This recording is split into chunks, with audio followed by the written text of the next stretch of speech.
Hello everyone. आप सभी का करंट अफेयर्स 360 में स्वागत है। उम्मीद करता हूँ आप सभी लोग बहुत अच्छे होंगे। तो आज के इस वीडियो में हम पढ़ेंगे 10 अगस्त 2020 के करंट अफेयर्स। इसी के साथ ही अगर आपको इस लेक्चर का पीडीएफ फाइल डाउनलोड करना हो तो आप डिस्क्रिप्शन में दिए गए टेलीग्राम चैनल को ज्वाइन करके पीडीएफ फाइल डाउनलोड कर सकते हैं। तो चलिए चलते हैं आज के पहले क्वेश्चन की ओर। तो पहला क्वेश्चन है, हाल ही में वैज्ञानिक और औद्योगिक अनुसंधान परिषद ने खाद्य और पोषण पर अनुसंधान के लिए किस संगठन के साथ एक समझौता ज्ञापन पर हस्ताक्षर किए हैं? Recently council of scientific and industrial research यानी CSIR has signed a MOU with which organization for collaborative research on food and nutrition। तो हाल ही में council of scientific and research industrial research जो कि CSIR है, इसने एक MOU साइन किया है किसके साथ? FSSAI जो कि है food safety and standard authority of India.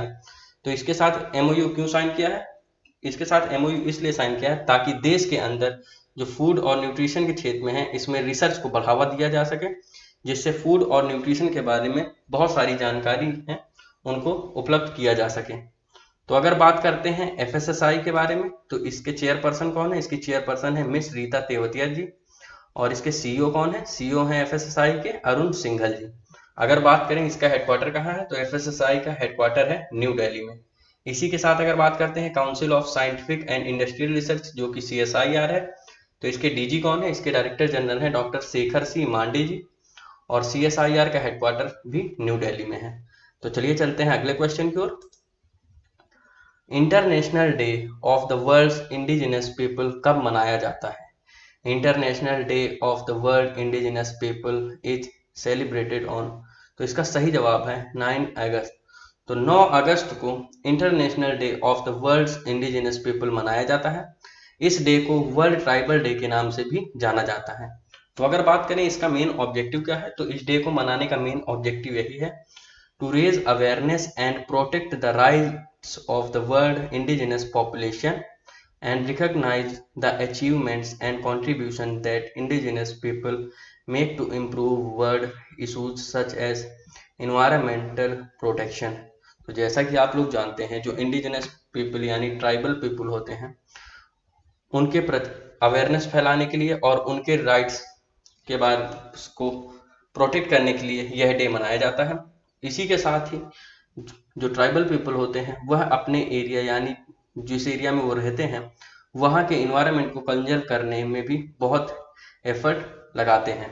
तो उन्हीं को सम्मान देने के लिए यह डे मनाया जाता है। तो अगर बात करें 2020 के international day of the world indigenous people का थीम क्या है, तो इस साल इसका थीम है कोविड-19 and indigenous people resilience.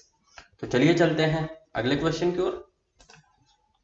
ICC पुरुष T20 विश्व कप 2021 की मेजबानी कौन सा देश करेगा? Which country will host ICC men's T20 world cup 2021। तो 2021 के मेंस T20 वर्ल्ड कप की मेजबानी करेगा इंडिया। तो इंडिया 2021 के ICC men's T20 world cup की मेजबानी करेगा। इसी के साथ आईसीसी ने जो 2020 का आईसीसी का T20 टूर्नामेंट था इसको पोस्टपोन कर दिया है और अब इसकी मेजबानी 2022 में ऑस्ट्रेलिया करेगा। तो अगर बात करते हैं आईसीसी के बारे में तो आईसीसी का फुल फॉर्म क्या है? International cricket council. और इसकी फाउंडेशन कब हुई थी? इसका फॉर्मेशन हुआ था 1909 में। अगर बात करें इसके हेडक्वार्टर की तो आईसीसी का हेडक्वार्टर है दुबई यानी यूएई में। और इसके प्रेजेंट टाइम में चेयरमैन कौन है? चेयरमैन है इमरान ख्वाजा जी। इसी के साथ अगर बात करें आईसीसी के सीईओ कौन है? सीईओ है मनु साहनी। तो चलिए चलते हैं अगले क्वेश्चन की ओर। हाल ही में भारतीय जीवन बीमा निगम यानी LIC ने किस बैंक में 5% हिस्सेदारी का अधिग्रहण किया है? Recently life insurance corporation of India has acquired 5% stake in which bank. तो हाल ही में life insurance corporation of India यानी LIC ने यस बैंक के अंदर 5% हिस्सेदारी का अधिग्रहण कर लिया है। तो अगर बात करते हैं LIC की तो LIC के फाउंडेशन कब हुई थी? LIC की फाउंडेशन हुई थी 1 सितंबर 1956 में। और LIC का हेडक्वार्टर कहाँ है? LIC का हेडक्वार्टर आपको पता होना चाहिए मुंबई में। इसी के साथ अगर बात करें LIC के चेयरमैन कौन है? चेयरमैन है MR कुमार जी। अगर बात करते हैं यस बैंक की तो यस बैंक के फाउंडेशन कब हुई थी? इसकी फाउंडेशन हुई थी 2004 में। और इसके फाउंडर कौन थे? फाउंडर थे राणा कपूर। इसी के साथ अगर बात करें यस बैंक के सीईओ कौन है? सीईओ है प्रशांत कुमार। अगर बात करें यस बैंक का हेडक्वार्टर कहाँ है? इसका भी हेडक्वार्टर मुंबई में है। तो चलिए चलते हैं अगले क्वेश्चन की ओर। हाल ही में किस देश ने जहाज से तेल रिसाव होने पर पर्यावरण आपातकाल घोषित किया है? Recently which country has declared an environment emergency over an oil spill from a ship. तो हाल ही में मॉरिशस ने अपने देश के अंदर एक इन्वायरमेंट इमरजेंसी की घोषणा की है। यह घोषणा इसलिए की गई है क्योंकि मॉरिशस के एक बीच पर एक जो शिप वेसल खड़ा था जिसका नाम एमवी वाकासियो था, उसके अंदर से तेल का रिसाव हो गया है। आप देख सकते हैं तेल रिसाव होने के कारण जो क्लीन बीच था एकदम देखिए बिल्कुल ब्लैक हो चुका है। इसी कारण से मॉरिशस के अंदर यह एनवायरमेंट इमरजेंसी लगाई गई है। अगर बात करें यह इमरजेंसी लगाने का मेन मकसद क्या है, तो आपको पता होना चाहिए कि मॉरिशस की जो पूरी इकोनॉमी है वह मरीन लाइफ या और टूरिस्ट के ऊपर ही डिपेंडेंट है, और इस ऑयल स्पिन के कारण उन सभी पर खतरा मंडराने लगा है, इसीलिए यह इमरजेंसी लगाई गई है। तो अगर बात करते हैं मॉरिशस के बारे में, तो मॉरिशस की कैपिटल क्या है? कैपिटल है पोर्ट लुइस। और मॉरिशस की करेंसी क्या है? मॉरिशस की करेंसी है मॉरिशियन रूपी। इसी के साथ अगर बात करें मॉरिशस के पीएम कौन है? पीएम है प्रविंद जगन्नाथ जी। तो चलिए चलते हैं अगले क्वेश्चन की ओर। हाल ही में गंदगी मुक्त भारत अभियान किसने चलाया है? रिसेंटली हु हैज लॉन्च्ड गंदगी मुक्त भारत कैंपेन। तो हाल ही में हमारे देश के प्रधानमंत्री श्री नरेंद्र मोदी जी ने गंदगी मुक्त भारत कैंपेन को लॉन्च किया है। यह कैंपेन इसलिए चलाया जा रहा है ताकि देश को गार्बेज मुक्त बनाया जा सके गंदगी से, और यह कैंपेन एक सप्ताह के लिए चलाया जाएगा जो कि 15 अगस्त तक चलेगा। तो अगर बात करें इस कैंपेन के अंदर, तो इस कैंपेन के अंदर एक सप्ताह तक देश के अंदर स्वच्छता अभियान चलाए जाएंगे ताकि लोग इसमें शामिल होकर पूरे देश में सफाई अभियान शुरू कर सकें और देश को गंदगी से मुक्त कर सकें। तो इसी के साथ आपको पता होना चाहिए कि स्वच्छ भारत अभियान की शुरुआत कब हुई थी? स्वच्छ भारत अभियान की शुरुआत 2014 में हुई थी। तो चलिए चलते हैं अगले क्वेश्चन की ओर। भारत किस देश के काउकाज एक्सरसाइज 2020 में भाग लेने जा रहा है? India is going to participate in which countries Kavkaz exercise 2020। तो भारत रसिया के काउकाज एक्सरसाइज 2020 में भाग लेने जा रहा है। यह काउकाज एक्सरसाइज 2020 है क्या? यह एक मल्टीलेटरल मिलिट्री एक्सरसाइज है जो कि रसिया के अंदर रसिया आयोजित करवा रहा है। इस एक्सरसाइज को कॉकस 2020 के नाम से भी जाना जाता है। इस एक्सरसाइज को कहाँ आयोजित करवाया जा रहा है? तो इस को आयोजित करवाया जा रहा है अस्त्रखान एक रशिया में जगह है, वहीं पर यह एक्सरसाइज आयोजित की जा रही है।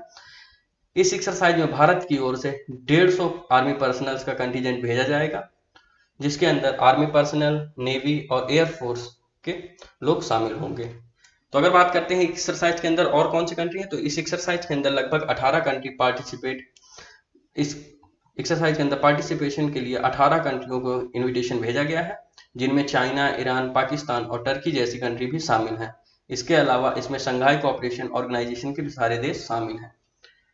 तो अगर बात करते हैं रशिया के बारे में, तो रशिया की कैपिटल क्या है? रशिया की कैपिटल है मॉस्को। और रशिया की करेंसी क्या है? आपको पता होनी चाहिए, रशियन रूबल। इसी के साथ अगर बात करें रशिया के प्रेसिडेंट कौन है? रशिया के प्रेसिडेंट है व्लादिमीर पुतिन। तो चलिए चलते हैं अगले क्वेश्चन की ओर। हाल ही में किसे केंद्रीय रिजर्व पुलिस बल यानी सीआरपीएफ के नए महानिरीक्षक के रूप में नियुक्त किया गया है? Recently who has been appointed as the new inspector general of central reserve police force. तो हाल ही में पीएस रानीपसे जी को सीआरपीएफ के नए इंस्पेक्टर जनरल के रूप में नियुक्त किया गया है। तो अगर बात करते हैं पीएस रानीपसे जी के बारे में, तो यही है पीएस रानीपसे जी, और यह एक उड़ीसा कैडर के आईपीएस ऑफिसर हैं। तो अगर बात करते हैं सीआरपीएफ के बारे में, तो सीआरपीएफ एक पैरामिलिट्री फोर्स है और यह होम मिनिस्ट्री के अंदर आता है। इसका हेडक्वार्टर कहाँ है? इसका हेडक्वार्टर है न्यू दिल्ली में। और सीआरपीएफ की फाउंडेशन कब हुई थी? 27 जुलाई 1939 में। और सीआरपीएफ के प्रेजेंट टाइम में डीजी कौन है? डीजी है एपी महेश्वरी जी। तो चलिए चलते हैं अगले क्वेश्चन की ओर। हाल ही में उत्तर प्रदेश सरकार ने किस शहर में 400 बेड का सबसे बड़ा कोविड-19 अस्पताल स्थापित किया है? Recently, Uttar Pradesh government has set up the state largest 400 bed dedicated COVID-19 hospital in which city? तो हाल ही में नोएडा के अंदर उत्तर प्रदेश का सबसे बड़ा 400 बेड का कोविड-19 हॉस्पिटल बनाया गया है। इस अस्पताल का उद्घाटन उत्तर प्रदेश के सीएम योगी आदित्यनाथ जी ने किया है। तो अगर बात करें इस हॉस्पिटल को डेवलप किसके द्वारा किया गया है, तो यह डेवलप किया गया है with the help of Bill and Melinda Gate foundation, और इसी के साथ टाटा ट्रस्ट ने भी इसको बनाने में मदद करी है। इस अस्पताल के अंदर सभी तरह की डायग्नोस्टिक लेबोरेटरी और ब्लड बैंक की भी सुविधा मुहैया कराई गई है और यह 8 फ्लोर तक में फैला हुआ है। तो अगर बात करते हैं उत्तर प्रदेश की, तो उत्तर प्रदेश की गवर्नर कौन है? गवर्नर आपको पता होनी चाहिए, आनंदीबेन पटेल। और उत्तर प्रदेश की सीएम कौन है? सीएम है योगी आदित्यनाथ। इसी के साथ अगर बात करें उत्तर प्रदेश में लोकसभा सीट थी, तो लोकसभा की 80 सीटें हैं और राज्यसभा की 31। तो अगर बात करते हैं नोएडा की, तो आपको नोएडा का फुल फॉर्म भी पता होना चाहिए। नोएडा का फुल फॉर्म आप नोट डाउन कर सकते हैं, new Okhla industrial development authority, और ये उत्तर प्रदेश के गौतम बुद्ध नगर डिस्ट्रिक्ट के अंदर आता है। तो चलिए चलते हैं अगले क्वेश्चन की ओर। अमेजिंग अयोध्या पुस्तक के लेखक कौन है? Who is the author of the book amazing Ayodhya? तो हाल ही में अमेजिंग अयोध्या बुक लिखी गई है और इस बुक की लेखक है नीना राय जी। नीना राय जी ने यह बुक लिखी है और यह बुक अयोध्या की हिस्ट्री के बारे में जानकारी प्रदान करेगी। तो अगर बात करें इस बुक के पब्लिशर कौन है, इस बुक को पब्लिशर करेगा ब्लूम्सबरी पब्लिकेशन। तो अगर बात करते हैं यह बुक रिलीज कब होगी, तो यह रिलीज की जाएगी नवंबर 2020 में। तो चलिए चलते हैं कल के पूछे गए क्विज क्वेश्चन की ओर। तो कल मैंने आप लोगों से पूछा था हाल ही में यूपीएससी के नए अध्यक्ष के रूप में किसे नियुक्त किया गया है? Recently who has been appointed as new chairman of UPSC? तो इसका सही जवाब है प्रदीप कुमार जोशी। प्रदीप कुमार जोशी जी को यूनियन पब्लिक सर्विस कमीशन के नए चेयरमैन के रूप में नियुक्त किया गया है।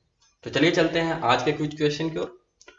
तो आज का क्विज क्वेश्चन है, हाल ही में किस राज्य ने स्कूलों में लर्निंग टेक्नोलॉजी प्रदान करने के लिए गूगल इंडिया के साथ भागीदारी की है? Recently which state has partnered with Google India to provide learning technology for schools? तो आपको इस क्वेश्चन का मुझे जवाब देना है। इसी के साथ आप यह भी बताइएगा कि गूगल के कौन से 2 लर्निंग टूल्स हैं जो स्टेट्स यूज करेगा अपने स्कूल्स के अंदर। तो चलिए आज के करंट अफेयर्स वीडियो में इतना ही, मिलते हैं कल के करंट अफेयर्स वीडियो में। तब तक अगर आपको कोई भी डाउट हो तो आप मुझसे कमेंट सेक्शन में पूछ सकते हैं। इसी के साथ अगर आपको वीडियो पसंद आया हो तो लाइक करें, शेयर करें और चैनल को सब्सक्राइब करें ताकि आपको रेगुलर करंट अफेयर्स वीडियो आसानी से मिलते रहें। तो चलिए मिलते हैं कल के करंट अफेयर्स वीडियो में, तब तक पढ़ते रहें। Thank you.